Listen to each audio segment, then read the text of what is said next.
What's up, guys? Coming at you today with a full slate of MLB action on Wednesday, August 20th. We're going to give out plays on every MLB game on the slate. I'll give you my favorite underdog pick of the day and my massive lock, my pick that regardless of price, I think has the highest chance of cashing today. Slam that like button and subscribe to the channel if you want to keep seeing these videos every single day, and let us know what you're thinking in the comments. I personally read and answer every comment I get. Check the pinned comment throughout the day to see our favorite picks, and you should definitely check back a couple of times throughout the day to see if there are any changes with injury news coming out and starters being confirmed. Yesterday, guys, still got a couple games going, but we're feeling pretty good about the last two. Now, the first game of the day felt great about the Phillies, and they come through for us at -1.5. That was a nice +122 win there for the Phillies, coming up with a 6-4 win. Christopher Sanchez had a great game, striking out 12 and allowing only 2 runs. And while the Phillies bullpen once again gave up some runs, we saw them hold it down enough and put up a huge 2-run home run in the bottom of the 8th to get us the win and cover. We also had the under there in that White Sox-Atlanta Braves game. Both starters got absolutely shelled. I feel like a moron for not sticking to the under there on the Royals game, but Lugo struggling lately scared me away from that one for some reason. So a tough loss there on that one. We were definitely wrong, but looks like we might be in good shape on the next two. We've got the Yankees there at -135. They're up 10-2 in the top of the 5th, so hopefully they can hold on to that one. We've also got the Reds at -145. They are up 4-1 in the top of the 6th, so hopefully those two can come home for us. Unfortunately, we were on the Brewers there as our dog of the day in Game 1. Getting the Brewers at plus money just was too good to pass up. They ended up losing that game 6-4. We were right about Boyd continuing to struggle there for the Cubs, but Chad Patrick was not great there. The Brewers bullpen wasn't lights out either. The Cubs bullpen was absolutely dominant, not giving up a run. So we do lose that one, but we break the curse. The curse is broken. The massive lock of the day cashes. We had Toronto at -145. A solid win there behind Scherzer, going 6 solid innings. And despite the bullpen not looking amazing, the offense lit up Keller and the Pirates bullpen, and they win that game 7-3. So the curse is broken, guys. We can trust the lock of the day once again. Let's hope. We're going to go ahead and dive in. We've got a full slate to cover here on a very, very busy Wednesday. And we're going to get right after here looking at the Toronto Blue Jays going on the road to take on the Pittsburgh Pirates. The Blue Jays come into this game 74-53 on the season, fresh off that 7-3 loss yesterday. Obviously, Vladimir Guerrero Jr.'s MRI coming back clean is a huge source of probably just a euphoric happiness there for Blue Jays fans. So they should have him back here pretty soon. They're going to hand the ball in this game to Chris Bassett. He's had a good year, 11-6 overall, a 4.22 ERA. Definitely a guy who's throwing the ball better in the early goings than he has recently, but he had a good start against the Royals, mediocre start against the Dodgers, okay start against the Rangers. So it's not like he's throwing the ball terrible right now. We'll see what he can do here against the Pirates. I'm expecting him to be fine out there despite the fact he has no history against the Pirates. They are a pretty weak offensive team. The Toronto bullpen, it's been okay, but not great down the stretch. A 4.06 bullpen ERA is a little bit concerning, but obviously not the end of the world for this team. What could have been, maybe not the end of the world, but a big problem there would have been Vladimir Guerrero Jr. being out for a significant amount of time. Looks like that probably won't be the case. The offense has been just fine. 7-2-4, 14-6-2 over their last few games. They are 6th in the majors in runs scored. They are 1st in the majors in batting average. Not too worried about this team at the plate, even with Vladimir Guerrero Jr. missing some games. So we'll see what they do here against the Pirates, who are 53-74 on the year. Obviously not having a great time. They're going to hand the ball in this one to Johan Oviedo. He comes in this game without, registering a result so far this year. He's sporting an 18.00 ERA. He's only had one time out there. He started the game, and it did not go great. One inning, gave up 2 hits, 2 runs. Both of them were earned, walked 3, and struck out 3. This 27-year-old from Havana, we'll see what he can do in this one. He struggled against the Giants. Now he's got to face the Blue Jays. I don't know how that is going to, work out down the stretch. Now, this is very likely to be a game where the Pirates bullpen has to soak up a lot of innings, and right now a 4.20 bullpen ERA does not fill me with confidence. The bullpen has not been great down the stretch. Neither has the offense, and that's been the case for basically the entire season. They're the lowest scoring team in the majors. They're the lowest slugging percentage team in the majors, and they're 28th in batting average. So not a lot of positives right now if you are a Pirates fan. So looking at the numbers for this game, the Blue Jays are -150. The Pirates are +128. We've got totals out there of 8.5 or 8. Toronto's a 500 team on the road, basically a 32-27-3 team to the over on the road. The Pirates are 34-29 at home, 33-29-1 to the under at home. I don't really get that interested here in the total in this game, but I do think the Blue Jays, despite being -150, are very live in this spot. I think Bassett's going to go out there and have a good outing. I don't think the Pirates pitching situation is very good for this game whatsoever, so definitely give me Toronto on the road in this one. Next up, guys, we're looking at the Seattle Mariners going on the road to take on the Philadelphia Phillies. Slam that thumbs up button, guys, if you enjoyed cashing the Phillies with us there yesterday. Nice plus 122, taking them minus 1.5. Now, the Mariners having a rough time. They've lost 4 in a row and 6 of their last 7. They'll hand the ball on this one to Luis Castillo. He comes into this game 8-6 on the year, a 3.48 ERA. His last couple of starts, especially his last one, really, really bad there against the Mets. 4 innings, 9 hits, 6 earned runs. I do expect him to bounce back a little bit, but he's been a little bit hit or miss here down the stretch. So we'll see what he can do against the Phillies. Obviously not the easiest team to face, but you never know. The Phillies, they could go out there and put up a 0 run. So you never know with them. Now, the bullpen for the Mariners, it's been respectable all year long. Not elite, but respectable. The offense, it's had its moments this season for sure, and obviously having Cal Raleigh definitely helps, but 4-7-3, 1-11-3, and 3 over their last few games is not elite. I mean, they're 10th in the majors in run scored, but 21st in batting average and 12th in on-base percentage. I'm just a little bit worried about the Mariners right now. They're still only a game and a half back there in the AL West, so we'll see what they can do. They're going up against the Phillies in this one, who at 73-53 on the year have a 5.5 game cushion in the NL East. They'll hand the ball in this one to Jesus Luzardo. He's 11-6 on the year, a 4.21 ERA. He's coming off of a mediocre start there against the Nationals. I guess decent. 6 innings, 4 hits, 3 earned runs, walked 3, struck out 7, so not too bad, but the Phillies do lose that game 3-2. Over his last 5 starts, I'd say he's been fine. He did have a bad start a while ago against Boston, but overall, not that bad. We'll see what he can do here against the Mariners. I'm not necessarily expecting him to go out there and shut them down, but he has been throwing the ball consistently well for a few games. Hopefully that doesn't mean that he's due for some sort of weird implosion. So I like Luzardo a little bit in this spot. The Phillies bullpen, on the other hand, still not filling me with a lot of optimism, guys. I'm getting a lot of blowback in the comments about how good the Phillies bullpen actually is. Well, every single game since I started getting those comments, they've given up multiple runs. So we'll see what happens with them down the stretch.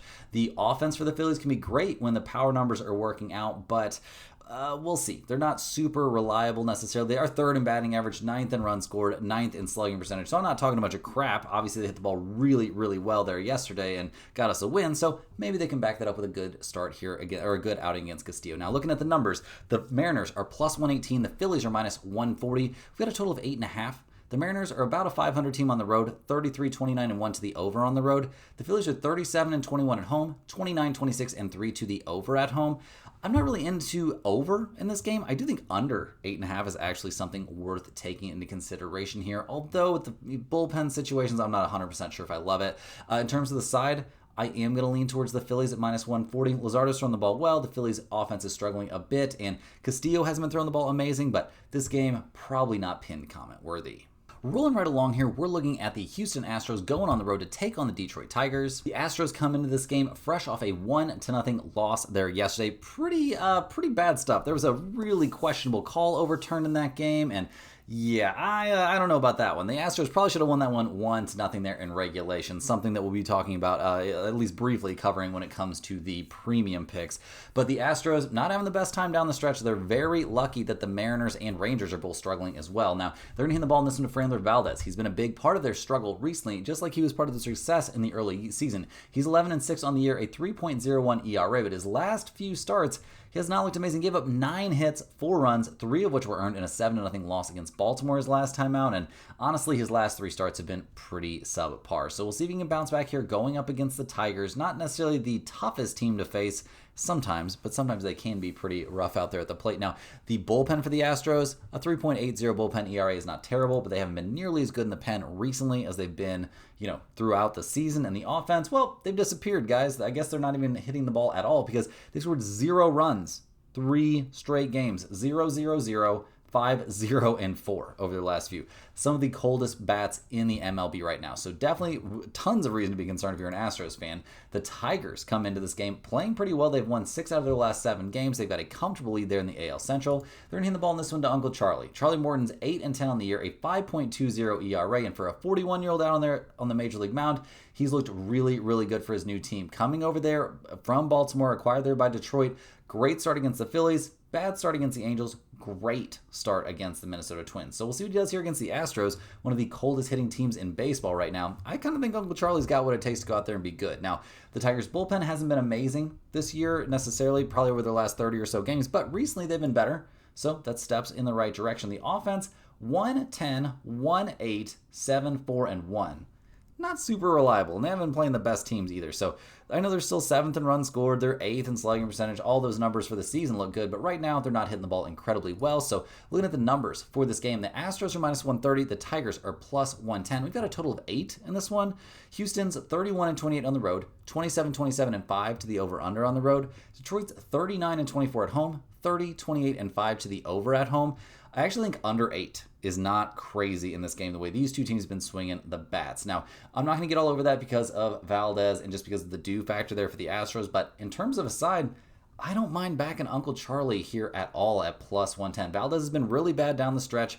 I think this could be a chance for the Tigers to A, win their 3rd straight game, but B, also, take advantage of Valdez, who's not having a good time. So give me the Tigers here at plus 110, and while I don't know if they'll for sure be the dog of the day, they're definitely going on the list. Hey guys, hop in here with a quick shout out to the sponsor of today and every day's video, and that is StumpTheSpread.com. Click the link in the description and go over there and see the top confidence picks from our entire team of experienced cappers. Right now, our premium members are getting daily MLB, UFC, and NFL preseason picks, with NFL regular season and college football right around the corner. Actually, there are several NFL regular season plays for week 1 already in the premium section. So definitely get over there and check those out if you're interested. Major League Baseball has been our most profitable sport the last several years in a row over at Stump the Spread and is off to a great start, or a great 2025 season overall so far.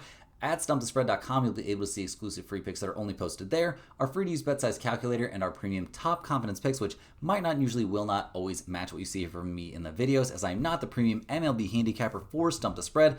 We have a guy, an expert over there with over a decade's experience capping MLB. He's had a fantastic 2025 season so far. He had a, maybe not record-setting, but an incredible month of July there. I'll put those numbers up on screen right now, but what he's done in July looks like he might be able to do something vaguely similar in August, because he's been having a great time so far in August, guys. A pretty sick run. Starting back on the 14th, you can see all of these plays up on the screen. He had a stretch where he went 10-0. That was over the 16th and the 17th. Did not miss a single play, going 10-0.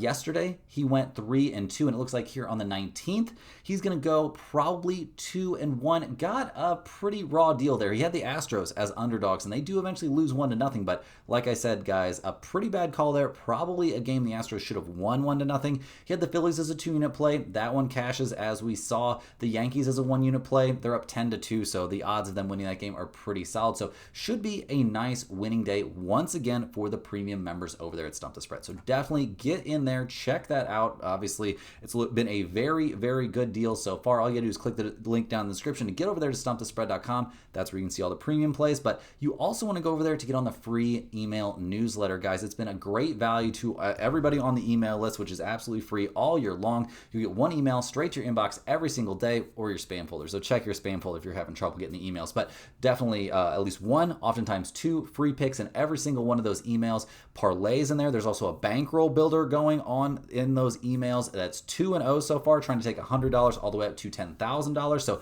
definitely get your eye on that. See if you want to maybe tail those. And there's parlays in there, like I was saying, and information on niche sports like golf, NASCAR, tennis, and WNBA, a sport that's probably going to be in the premium section next season. So definitely check that out. And also, if you're a huge fan of what we're doing here every single day, sign up for a YouTube channel membership. YouTube channel members get early access to all of our videos, get their name up on screen in every single video, and you are eligible for our members only giveaways. Every 7 days, guys, we spin the wheel. We give away a Stump the Spread hoodie to one random channel member. Also, if you're a channel member, just get down in the comments every single day. If you're a channel member, there's a chance I might pick out that comment any random day, especially if you're one of those 10-month channel members, you got that gold badge next to your name.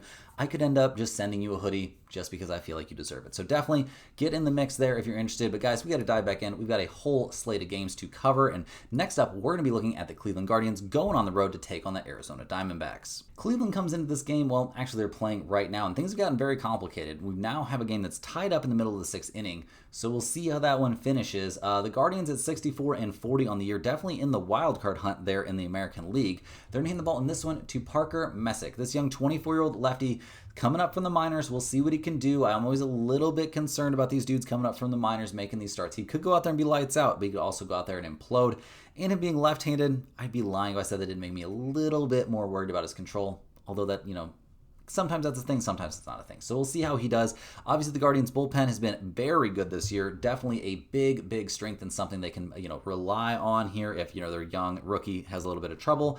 And the offense, well, that hasn't been so hot recently. I know they put up 4 runs in their current game, but 4-3, 4-1-0, 9-4 over their last few. This just isn't a great team at the plate. I mean, they're currently 26th in runs scored and last in batting average. So despite Jose Ramirez hitting the ball well, I don't have a ton of great things to say about the Guardians at the plate. So we'll see what they do here against the Diamondbacks. They come into this game 60-66 on the year. Obviously, a team that was big sellers. They're at the trade deadline. They did some positive stuff, but then they lost 3 out of 4 against the Rockies, and they're pretty much falling out of the race there in the wild card hunt. So we'll see what they do here, handing the ball to Brandon Pfaadt, who's 12-8 on the year, a 5.08 ERA. This kid just feels blessed. He goes out there, has these mediocre outings. His team still wins, despite he gave up 11 hits, somehow only gave up 3 runs in a 13-6 win against the Rockies the other day. I don't know how he does it, but we'll see if his rabbit's foot can keep working here. Obviously going up against Cleveland, not the toughest hitting team, but he hasn't faced the Guardians this year, so we'll see how he does. I expect him to give up runs. That's kind of his MO. Now, the bullpen situation for the Diamondbacks is terrible, nothing like what it is for the Guardians, and the offense, it's fallen off significantly lately. They put up 4 runs in their current game, but 1, 5, 7, 3, 8, and 6 over their last few. Definitely not looking like the offensive powerhouse they were early in the year, but definitely not a walkover offensive team either. So looking at the numbers for this game, the Guardians are plus 110, the Diamondbacks are minus 130, a total of 9 in this game. Cleveland's 32-29 on the road, 31-25 and 5-2 the under on the road. Arizona's about a 500 team at home. They're 29-27 and 4 to the over at home. I actually think over 9 isn't unreasonable in this game at all, given the pitchers that are going to be on the mound. I think we're going to see plenty of runs given up. That being said, whenever Pfaadt's on the mound and a ton of runs are given up, seems like he's usually on the winning side of that. So I'll lean slightly towards the Diamondbacks, and fading a kid coming up from the minors isn't a bad feeling either, but definitely not a pinned comment game. I've got no faith in either one of these teams. Next on the docket, we're looking at the St. Louis Cardinals going to Miami to take on the Marlins. The Cardinals looking really good in this series so far, winning game 2 7-4 after winning game 1 8-3. So maybe the Cardinals have some fight left in them. I mean, it's going to be pretty tough. They're still 1 game below 500, which currently puts them 5 games back there of the Mets in the wild card hunt there in the National League. So they've got an awful lot of work to do. They'll hand the ball in this one to Andre Palante. He's 6-10 on the season, a 5.04 ERA. This kid was throwing the ball a lot better in the early goings, but his last 2 starts getting shelled by the Cubs and shelled by the Yankees. Okay, you face 2 really tough teams. We'll see if he can bounce back against the Marlins, a squad he did dominate. 7 innings, 1 hit, no runs allowed in a 7-1 win back on July 28th. So we'll see how that goes. Obviously, the Cardinals' bullpen's been excellent. That has not been the problem. And their offense has looked really good so far in this series, putting up 15 runs over the 2 games. Maybe they figured something out at the plate here. You never really know who the production's going to come from. They're 16th in runs scored and 15th in batting average. So we'll see what they do in this one. Taking on the Marlins, who, they've pretty much fallen out of any sort of contention. They'll hand the ball in this one to Sandy Alcantara. He's 6-11 on the year, a 6.31 ERA. He's fresh off one of his best starts of the year, shutting down the Red Sox. 6 innings, 2 hits, 1 earned run allowed, but that was in a loss there. So we'll see if he can bounce back. He threw the ball really, really well. He did have 2 terrible starts before that, but he also was very good against the Cardinals back on July 29th. 5 innings, 3 hits, no runs allowed, and a 5-0 win. So we'll see how that goes. Obviously, the Marlins bullpen not anywhere near the level of the Cardinals bullpen.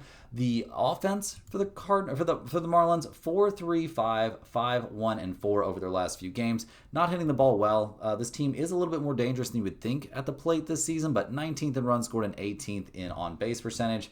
Not super scary. So looking at the numbers here, the Cardinals are plus 110. The Marlins are minus 130. We've got a total of 8 in this game. The Cardinals are 26-34 on the road, 29-28 and 3 to the over on the road. The Marlins are 28-31 at home, 33-26 to the under at home. Given the 2 guys on the mound and their very positive history against these teams, I do think under 8 is live in this game. I'm not going to jump all over that really. Based on what we've seen in this series so far, that seems like not a great spot. In terms of the side, I'm going to take the Cardinals at plus 110. Look like they might be poised to go on a little bit of a run here. We'll see if that actually happens to get themselves, back in contention for a wild card spot. But getting plus money with Palante on the mound in a huge bounce back spot against a team he's dominated, I think it's a reasonable play. Cruising through these games, we're looking at the New York Mets headed to Washington to take on the Nationals.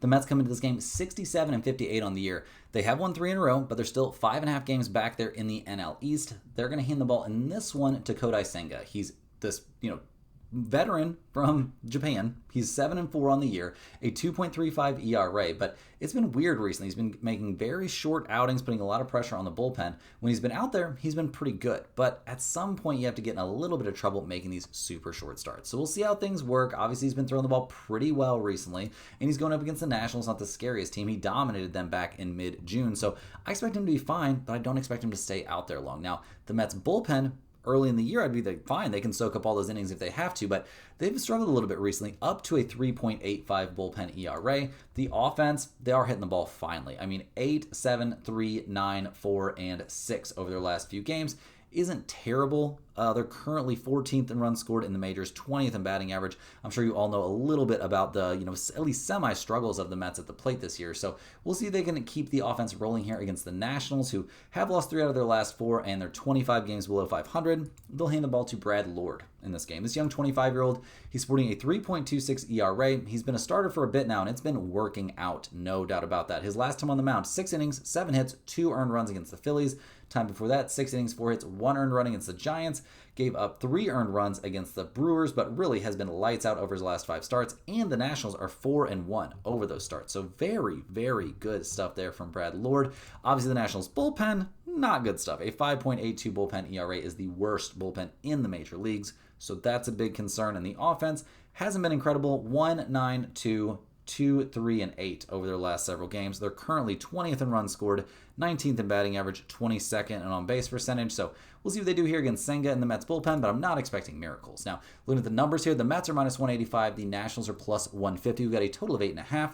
The Mets are 25-34 on the road, 31-25-3 to the under on the road. The Nationals are 24-38 at home, 32-28-2 to the under at home.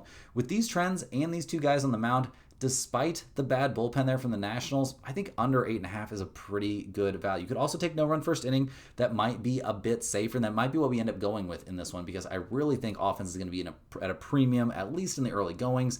In terms of a side, I do like the Mets a little bit at minus 185. These games are much more important for them than they are for the Nationals, but I really don't have enough faith in them here, even against that Nationals bullpen, with the way they've swung the bats. So definitely give me the no-run first inning. Seems like the best value in this one. Next on the docket, we have the Chicago White Sox going on the road to take on the Atlanta Braves. The White Sox come into this one fresh off that crazy 11-10 loss there yesterday. This has been a weird series overall. They're going to hand the ball in this one to Martin Perez. He's 1-2 this year, a 3.09 ERA. He's coming off a bullpen appearance there against Detroit. It's his first time back up.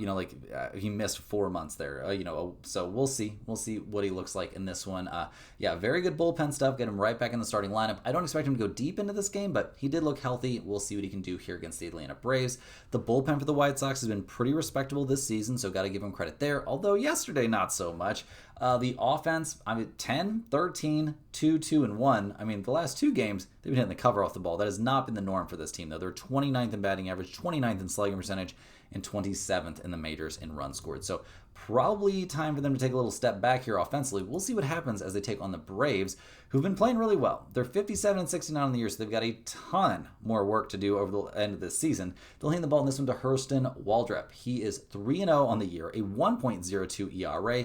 Kid has been dealing through his 3 starts this year. Shut down the Reds, giving up 1 run in 5 2/3. Shut down the Marlins, giving up 1 run over 6, and shut down the Guardians completely, giving up no runs, striking out 7, and giving up 2 hits over 6 innings in a 2-0 win. All of those outings were wins there for the Atlanta Braves. So gotta love Waldrep on the mound in this spot. Gotta love the Braves bullpen. Well, that's not actually true, guys. A 3.94 bullpen ERA for Atlanta. Not great, and they weren't great yesterday. So we'll see. They might not be needed too much with Waldrep on the mound in this one. Obviously, the offense for the Braves has looked completely different over their last 10 or so games, but over the course of the year, it's not been amazing, kind of around MLB average. So we'll see if they can keep it rolling here going up against Martin Perez and the White Sox bullpen. Now, looking at the numbers for this game, the White Sox are plus 150. The Braves are minus 178. We've got a total of 9 out there. The White Sox are 18-44 on the road, 37-22-3 to the under on the road. Atlanta's about a 500 team at home, 33-23-4 to the under at home. I know we got burned yesterday, guys, but I do think under 9 is reasonable in this spot with Waldrep and Martin Perez on the mound. That being said, I'm not getting too into that. I do like the Braves. Minus 178 feels very expensive. I think Waldrop's going to go out there and be great, but do I trust the offense enough? I don't know if I really do. So this game, probably not going to make the pin comment, even though I do love Waldrop here to have a good outing. Next up, guys, we're looking at the New York Yankees heading to Tampa Bay to take on the Rays. The Yankees at 67 and 57 on the year look like they're in very good shape to win for us today, so you might even want to preemptively slam that thumbs up button because they're up 12-2 now over the Rays. Now, they just swept the Cardinals. They're doing their best to try and put some pressure on Toronto, but it's pretty rough when Toronto is playing so well. Now, the Yankees are going to hand the ball in this one to Cam Schlittler. He's 1-2 this year, a 3.94 ERA. His last 3 starts, though, have been excellent. Very good against the Twins, Astros, and Marlins. Unfortunately for him, he got very little run support in those games and eventually takes the Yankees take the loss in all of those games.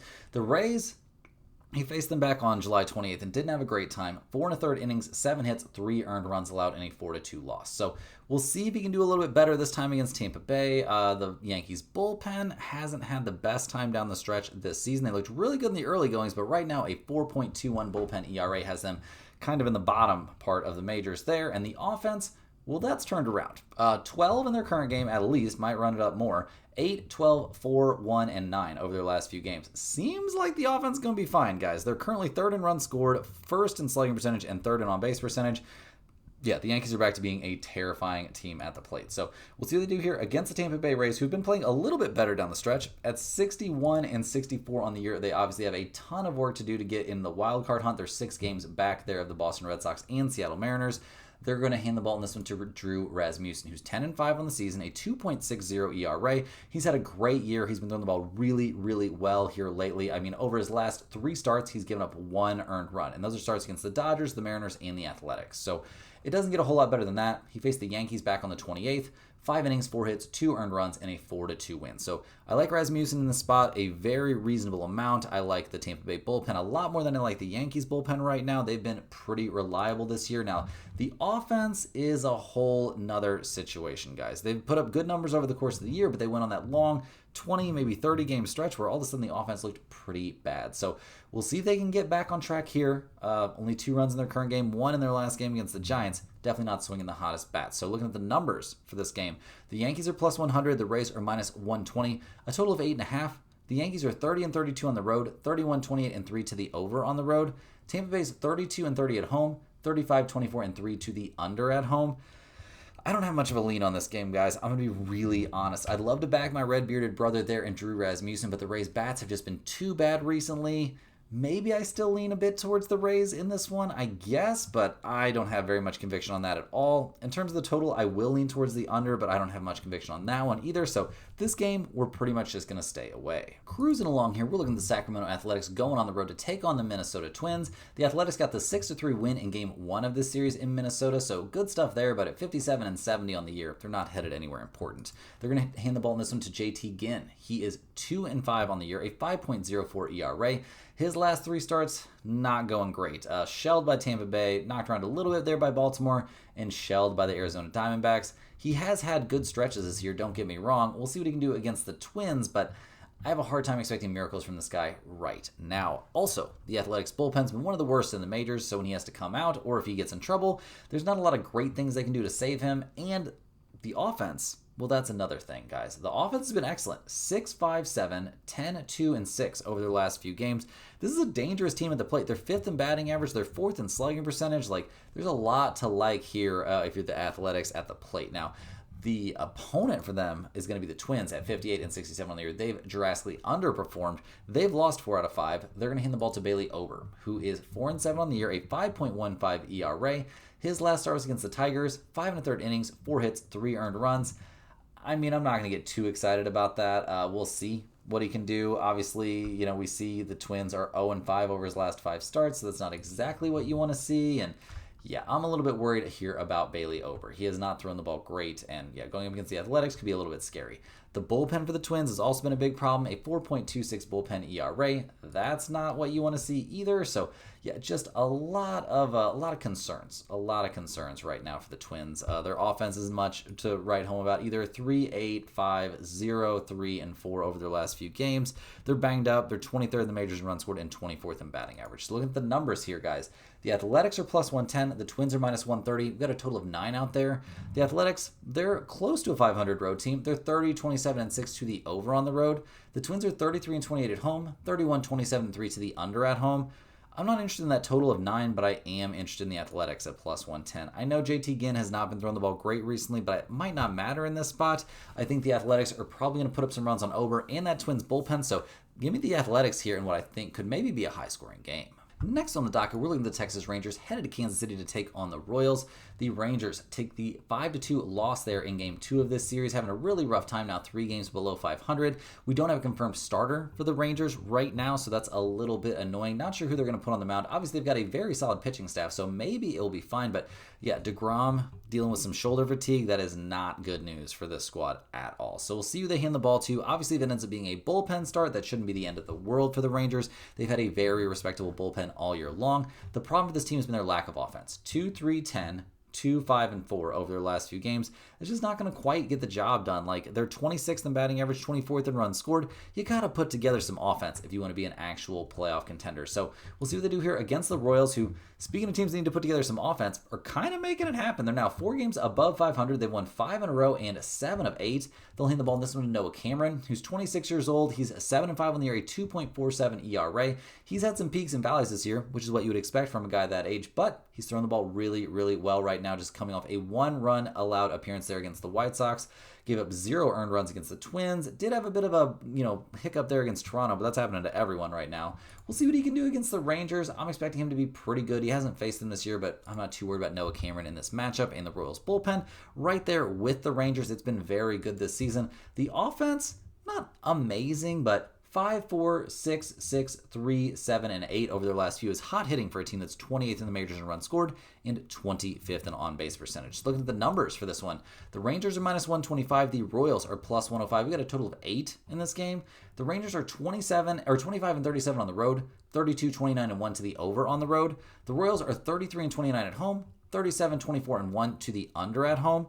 I'm definitely considering the Royals here at plus 105. Now, like I said, no confirmed starter yet for the Rangers, so we'll have to wait and see on that, but I do think the Royals getting plus money at home with Noah Cameron on the mound and playing some of their best ball of the year could be a very reasonable spot. I mean, right now, Kansas City only 2.5 games out of the wild card situation there in the American League, so definitely a good one to keep an eye on. Next on the docket, we're looking at the Milwaukee Brewers headed to Chicago to take on the Cubs. Now, the Brewers are having a really tough time in this series after winning Game 1 convincingly, losing 6-4 and then 4-1 in that doubleheader yesterday. Not ideal. They're going to try and bounce back by hitting the ball in this one to Jacob Misiorowski.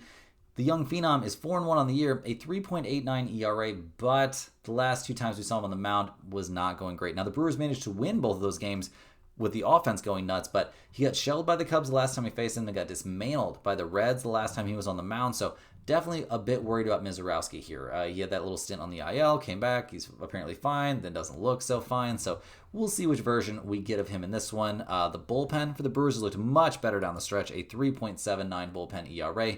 Not going to be complaining about that. The offense has also been amazing for this team this season. Now, recently, I don't know, in that doubleheader, they didn't look incredible at the plate, but over the course of the year, they're first in the majors in runs scored. They are second in batting average and second in on-base percentage. This is one of the most dangerous teams in the MLB at the plate. They're taking on the Cubs, who used to be one of the most dangerous teams in the MLB at the plate, but that's fallen off significantly. They're pretty much out of it. I mean, I don't know, there's 7 games back in the NL Central, so weirder things have happened, but in the wild card, they're currently first, 4.5 games up, so they're not in too bad shape there in the wild card. They're hitting the ball in this game to Colin Ray. He's 9-5 on the year, a 3.99 ERA. The last time he faced the Brewers, though, back on July 29th, it didn't go great. 4 innings, 9 hits, 4 earned runs allowed in a game we saw the Cubs lose 9-3. The last couple times he was on the mound, he's looked very good, but doing well against the Pirates, Cardinals, and Orioles is a lot different than facing the Milwaukee Brewers. So we'll see what he can do in this one. He doesn't have any other starts against the Brewers this year. So we'll see how it goes. The Cubs bullpen's been excellent this year, maybe not so much lately. The offense, 4, 6, 0, 4, and 3 over their last few isn't incredible for a team that used to be one of the top scoring teams in the majors. So looking at the numbers for this game, the Brewers are minus 115, the Cubs are minus 105. Got a total of 7 out there. Milwaukee's 36 and 25 on the road. That's an MLB best road mark. 30, 29, and 2 to the over on the road. The Cubs are 38 and 21 at home, 28, 26, and 5 to the under at home. First up, I do like the Brewers to probably find a way to win this game. Will Misiorowski be good? Maybe. They might win regardless. I also like over 7 in this spot. I think we'll see some offense in this game. Neither pitcher has very good history against his opponent here, and both offenses are very potent, so definitely think the over is live in this game. Will one of these plays end up in the pinned comment? I would guess the over probably has the better chance of anything. Next up, guys, we got the LA Dodgers headed to Colorado to take on the Rockies. Now, the Dodgers come into this game 72-54 on the year. They just blew out the Rockies 11-4 yesterday. Gonna try and keep on that winning track. They're now 2.5 games up on the Padres. They're in a very competitive NL West. Ohtani gets the start here. They've been stretching him out, letting him pitch longer into games, and he's just looked better and better as they've given him more time on the mound. So incredible to see what this guy does at the plate and on the mound on a night-to-night basis. So love this start for Ohtani. I will worry about the Dodgers bullpen a bit. They haven't been amazing down the stretch, but I think they'll probably be fine here against the Rockies. The offense seems like it's back on track. 11-3, 5-6, and 3 over their last few, though. Not incredible numbers like we've come to expect from the Dodgers this season. Now, the Rockies, on the other hand, have been historically bad. They did have that crazy stretch where they won 4 in a row and 6 of 7, but that might be over here now.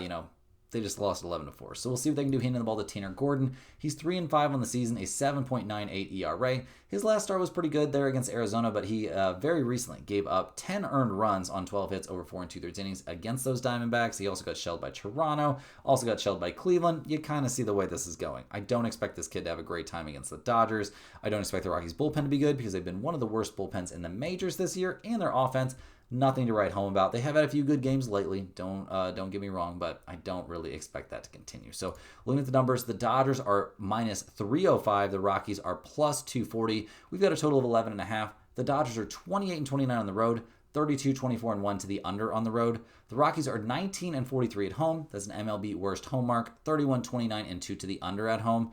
I don't care about the total in this game, but I definitely think the Dodgers are going to win. You can take a minus 1.5, take a minus 2.5. I think you're probably in good shape either way. I think the offense is going to put up some runs. I think Ohtani's going to be great out there on the mound. So I think either one of those are very, very reasonable plays. And there is a possibility, guys, we might end up having to take the Dodgers at minus 305 as our lock of the day. Rounding into the home stretch, we're looking at the Cincinnati Reds going on the road to take on the Los Angeles Angels. The Reds and Angels are playing right now in the bottom of the 8th, with the Reds up 4-3 now, so they're clinging to that 1-run lead. Hopefully they can give themselves a little bit of a cushion here in the top of the 9th and make this a little bit less of a sweat for us. Now, the Reds are going to hand the ball in game 3 of this series to Nick Martinez. He's 10-9 on the season, a 4.73 ERA. He is fresh off getting shelled there by the Brewers, but that happens to a lot of guys, so we'll cut him a little bit of slack. He had been throwing the ball great coming into that one. We'll see if anything, if he can get back on the horse here against the Angels. Not a team he's faced this year, but I do think Martinez has a chance to go out there and be pretty good in this one. The bullpen situation for the Reds continues to look pretty decent. A 3.93 bullpen ERA and some bullpen numbers that continue to improve. Seems okay. The offense for the Reds, they put up 4 runs in their current game. Cool. 4, 3, 5, 8, and 8 over their last few isn't insane. They are 11th in the majors in runs scored, but 16th in batting average and 17th in on-base percentage. Kind of paints a more accurate picture to me of where this team is at the plate. So we'll see what they do here against the Angels, who at 60-65 on the year.